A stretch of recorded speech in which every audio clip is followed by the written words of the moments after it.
Tragedy.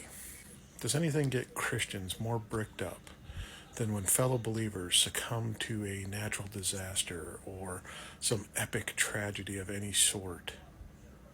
It doesn't seem like it. Candy was telling me that she was out with another person the other day, someone that's a believer, and they were recounting the floods in Texas and how, in a story that they heard, a bus full of Christians was getting swept away. And in this one, luckily, they survived the torrents of the flood because they were singing hymns and how great and merciful God is. And you hear about all these other incidences of the camp and everything else. And, oh, so, these children, God saved so many of them, but there were still left. And how heartless and unempathetic that is to think about the families that suffer these losses.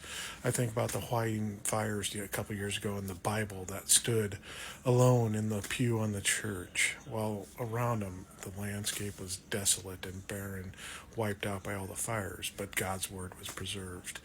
I mean, I remember things like this happening all the time too. Probably the first one I remember clearly was in Columbine. She said yes.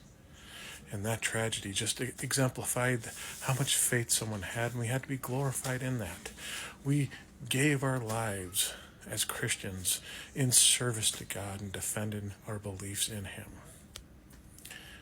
And I hear these stories and how wonderful this God is, taking all these people, but so lovingly doing so in natural disasters. And it's in His divine plan, and this is what He wants to do.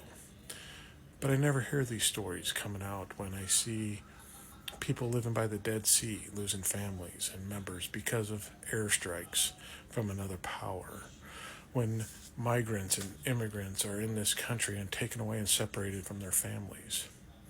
God seems to have disappeared in these conversations.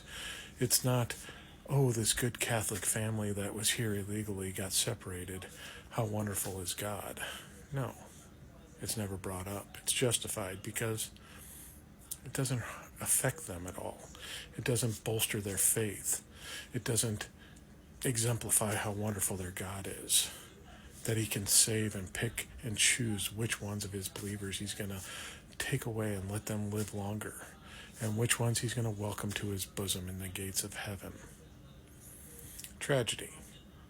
So many times Christians glorify this, to glorify their God.